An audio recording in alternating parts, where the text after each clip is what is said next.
Hai nakama, One Piece Update Channel balik lagi nih. Di episode kali ini, admin akan melanjutkan episode 10 besar pendekar pedang terhebat. Sebelumnya, admin minta maaf ya, kalau episode yang kemarin itu agak dibuat nanggung. Oke, baiklah, tanpa berlama-lama lagi, langsung kita bahas. Jika di episode yang lalu diakhiri di peringkat 6, yang diduduki oleh Iso alias Fujitora, seorang admiral angkatan laut, yang sepertinya hanya satu-satunya pendekar pedang dari pihak angkatan laut yang masuk ke 10 besar ini. Akan tetapi, tidak menutup kemungkinan kalau suatu hari nanti muncul karakter lain dari pihak pemerintah dunia atau angkatan laut yang masuk dalam 10 besar ini. Oke, yuk kita lanjut masuk ke 5 besar pendekar pedang terhebat. Peringkat kelima diduduki oleh salah satu Yonko yang paling mudah mendapatkan gelar tersebut. Siapa lagi kalau bukan Akagami no Sengs.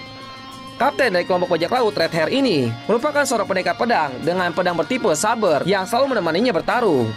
Nama dari sabernya adalah Kripon. Sayangnya Oda Sensei belum banyak menceritakan informasi terkait pedang saber yang digunakan oleh si Akagami ini. Sama seperti informasi pedangnya, sebenarnya kemampuan bertarung atau kelihayan si Sengs dalam menggunakan sabernya masih diselimuti kemisteriusan.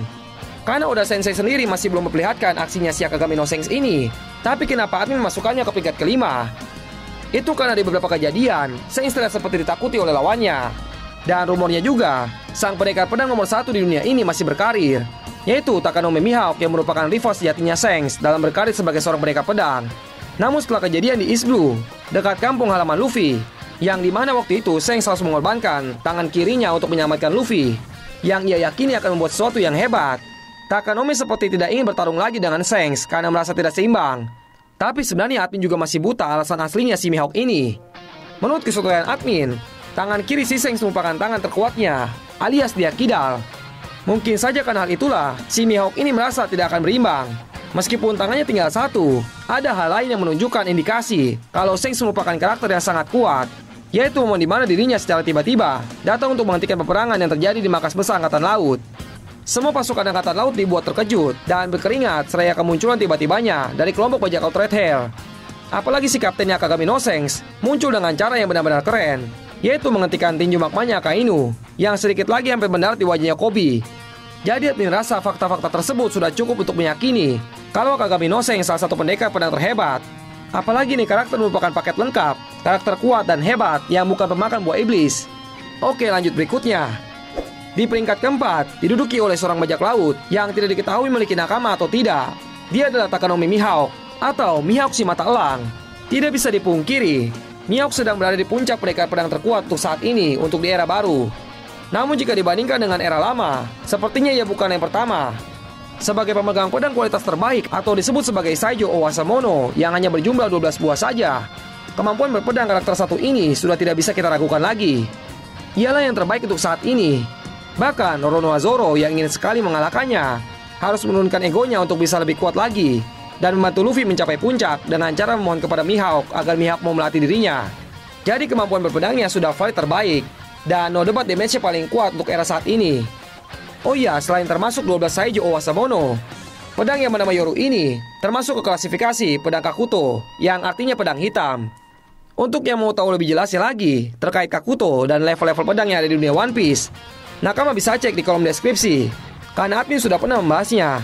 Balik lagi ke si Mihawk, admin sendiri masih belum tahu pasti apakah Oda Sensei sudah menunjukkan kekuatan maksimalnya Takanome Mihawk atau masih belum. Menurut informasi yang admin baca, serangan yang ia lancarkan pada chapter ke-553 di peperangan Marineford itu merupakan serangan tebasan pedang terkuat di dunia. Ya, pernyataan itu sudah lebih dari cukup ya. Sejujurnya admin masih belum tahu pasti apakah yang berada di peringkat ketiga besarnya benar-benar lebih baik daripada Mihawk sebagai seorang pendekar pedang, karena mereka ini berada di era berbeda. Untuk episode kali ini, karena admin mau membahas 10 besar pendekar pedang terhebat di seluruh era pada manga One Piece, jadi kita kesampingkan dulu keraguan itu dan kita masukkan saja Takanome Mihawk ke peringkat keempat dulu. Namun tetap saja Takanome Mihawk di peringkat 1 jika untuk era saat ini ya. Oke, lanjut berikutnya. Di peringkat ketiga dan kedua diduduki oleh Koshiki Oden dan Silver Meo Relic. Admin sangat bingung untuk menentukan siapa yang peringkat ketiga dan siapa yang peringkat kedua. Karena admin yakin kedua karakter ini sangat layak untuk berada di peringkat kedua sebagai pendekar pedang terkuat. Relic yang menjadi tangan kanannya sang raja bajak laut memiliki kemampuan berpedang yang gila dan didukung oleh kemampuan hakinya yang luar biasa hebatnya. Sedangkan Kosuke Oden adalah karakter yang sudah diakui kekuatannya oleh sang raja bajak laut. Dan dia juga satu-satunya orang yang mampu meninggalkan luka mendalam di tubuh Hyakuju no Kaido. Oke, karena ini adalah urutan untuk mereka pedang terhebat, maka dari itu admin putuskan Silver Meo Relic menduduki peringkat ketiga. Alasannya mungkin karena si Relic ini unggul di kemampuan hakinya dan fisiknya. Akan tetapi sebenarnya kita belum pernah melihat dia bertarung pada masa prime-nya. Admin tahu dia yang sudah tua saja mampu menandingi seorang admiral. Tapi mungkin itu bukan karena skill berpedangnya, melainkan karena faktor kekuatan fisik dan kemampuan hakinya, sehingga dia mampu menandingi Kizaru saat di Aksa Baudi. Jadi sudah diputuskan guru hakinya Luffy berada di peringkat ketiga. Cara bertarungnya Relic, ia hanya bertarung menggunakan sebuah pedang. Saat flashback kisah Koshiki Oden di Aquano, Relic terlihat menggunakan sebuah pedang berjenis saber. Sedangkan saat Aksa Baudi, Relic menggunakan pedang berjenis ala Eropa dengan dua sisi tajam, tidak seperti saber dan katana. Saat pertarungannya di Aksa Baudi, Relic dengan menggunakan pedangnya itu mampu menandingi seorang Kizaru, bahkan terlihat bisa menekan seorang Kizaru. Admin rasa apabila Relic berada di masa prime-nya, Kizaru bukanlah tandingan baginya. Ia akan dengan mudah mengalahkan Kizaru. So, akankah kita bisa melihat lagi aksi dari Silver Meo Relic? Oke, lanjut berikutnya. Di peringkat kedua diduduki oleh Koshiki Oden. Admin memilihnya untuk menempati peringkat kedua karena admin sangat kagum dengan karakter ini dan memang lebih cocok untuk menduduki peringkat kedua. Alasan utamanya, Koshiki Oden adalah seorang samurai asli negeri Wano yang merupakan tempatnya para samurai. Dan kemampuannya diakui oleh Goldie Roger beserta krunya, Shirohige beserta krunya, dan Hyakuju no Kaido. Bahkan di manga chapter ke-994 kemarin, secara khusus Kaido mengatakan kagum dengan 3 orang, yaitu Roger, Shirohige, dan Oden. Jadi dengan alasan tadi saja sudah cukup kuat untuk admin lebih memilih Koshiki Oden menduduki peringkat kedua. Oke, Koshiki Oden bertarung dengan style 2 pedang atau Nitoryu. Kedua pedangnya ini bertipe katana dan termasuk dalam kategori Meito, yang peringkatnya 21 Great Sword atau Owazamono.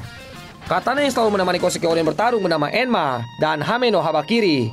Menurut Empu Tenguyama Hitetsu, kedua katana ini melambangkan surga dan neraka, dan keduanya ini saling melengkapi, sehingga ketika Oden gunakan seperti perfect balance dan mampu mengeluarkan kekuatan dari si katana yang tentunya meningkatkan kemampuan berpedangnya. Mungkin admin akan bahas dengan suka hati karakter Koshiki Oden secara khusus satu video. Oke, baiklah, kita lanjut saja. Di peringkat ke-1, Goldie Roger, sang raja bajak laut. Karakter yang satu ini diceritakan sangat kuat meskipun dirinya hampir bisa dipastikan bukan pengguna buah iblis.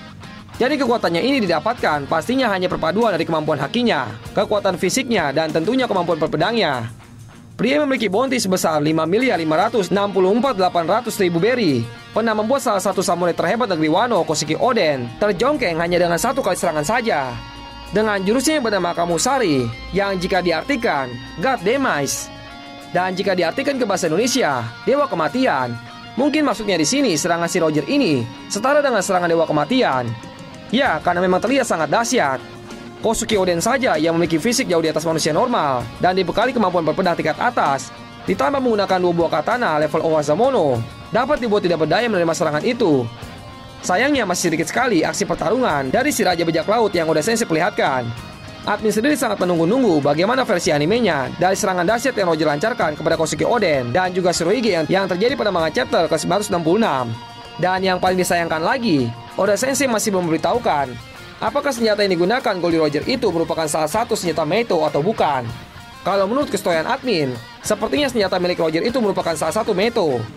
Admin rasa karena itu statusnya sebagai Raja Bajak Laut dan seseorang yang diperlihatkan menggunakan pedang sebagai senjata utama, dan juga sedikit aksi yang diperlihatkan pada manga, sudah cukup untuk menduduki puncak sebagai seorang pendekar pedang terhebat di manga One Piece ya nakama. Oke, baiklah, sekian dulu untuk episode 10 pendekar pedang terhebat. Admin tahu kok pasti ada yang tidak setuju dengan karakter yang mengisi peringkat 10 besar ini. Maka dari itu, janganlah ragu untuk berkomentar versi kalian ya, dan sertakan juga alasannya. Oh iya, satu lagi admin rasa, untuk era baru bajak laut sekarang, Roronoa Zoro salah satu karakter yang paling potensial untuk menduduki puncak pendekar pedang terhebat. Oke, sekian dulu untuk episode kali ini. Arigato nakama.